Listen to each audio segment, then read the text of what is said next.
We have all felt the weight of expectation, the pressure to follow a path laid out for us by our parents, our culture, or the times we live in. It is a universal human struggle to decide whether we will be who the world wants us to be, or who we feel we are meant to be.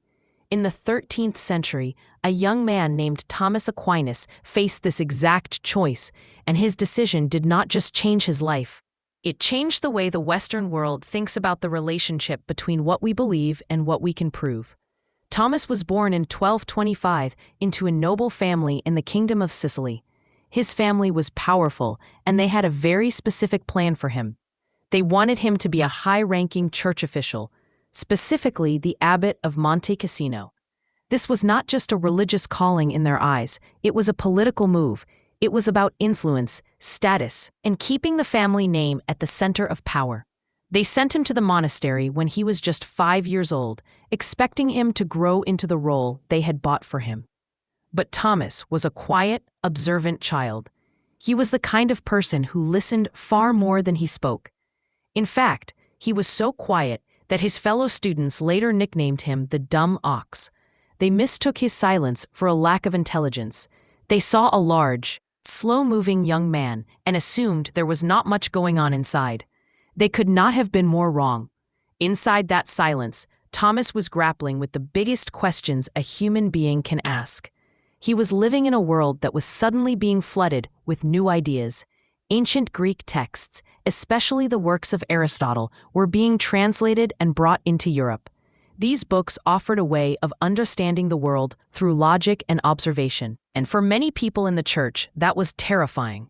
They felt that if you could explain the world through reason, you might not need faith anymore. When Thomas went to the University of Naples, he encountered these ideas head-on, and he also encountered a new group of people called the Dominicans. Unlike the wealthy, established monks his family wanted him to join, the Dominicans were a mendicant order. They took vows of poverty and spent their time teaching and preaching in the growing cities. To Thomas, this was the future. To his family, this was an embarrassment. It was like a child of a billionaire today deciding to leave the family business to become a street performer. When Thomas told his family he was joining the Dominicans, they did not just argue with him.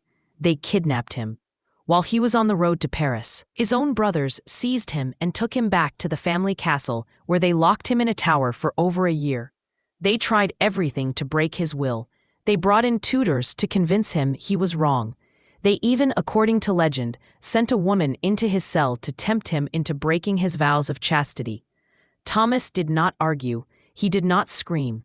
He simply picked up a burning log from the fire and chased her out, then used the charred wood to draw a cross on the door. He waited. He had a quiet, unshakable patience that came from a deep conviction.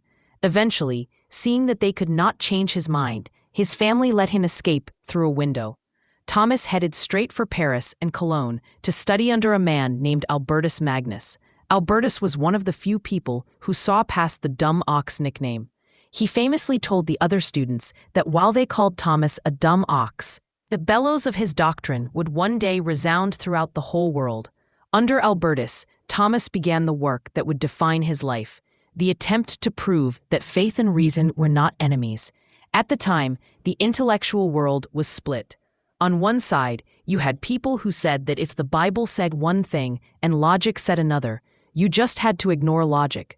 On the other side, you had followers of Aristotle who suggested that perhaps there were two different kinds of truth that could never meet. Thomas rejected both.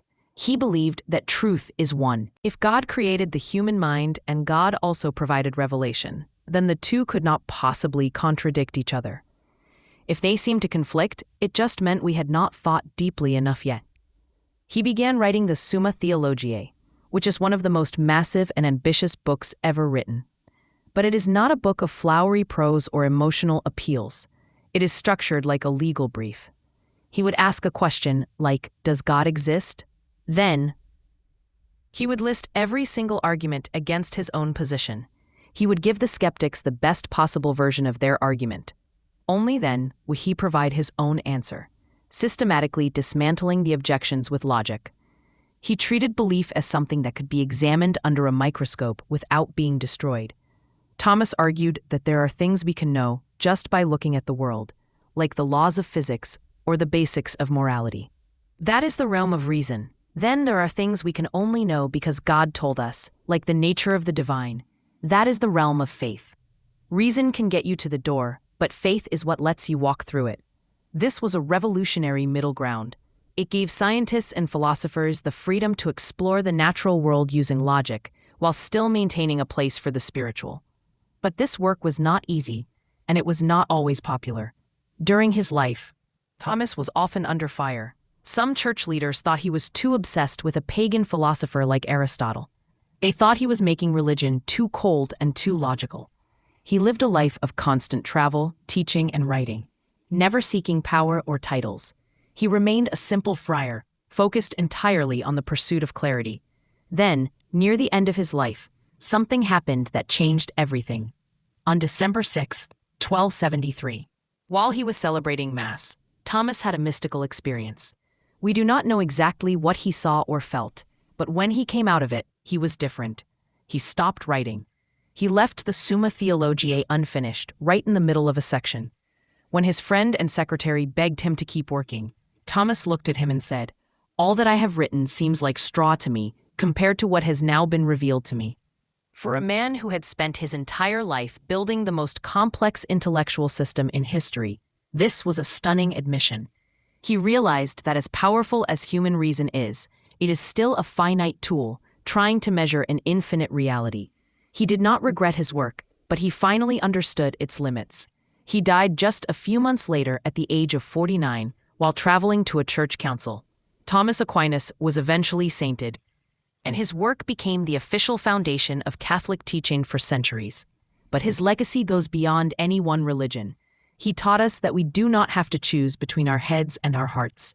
He showed us that a person of faith can also be a person of rigorous science and logic.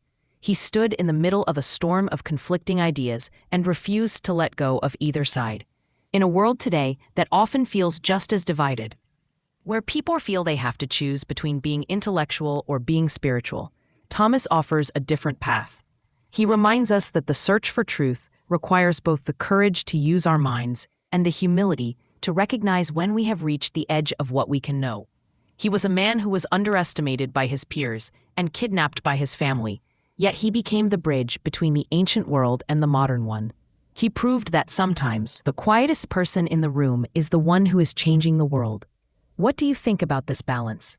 Do you feel that reason and faith are naturally at odds? Or do you think Thomas was right, that they are just two different ways of looking at the same truth? It is a question that has been debated for 800 years, and I would love to hear your thoughts in the comments. If you found this story interesting, consider subscribing for more deep dives into the people and ideas that shaped our world. Thank you for watching.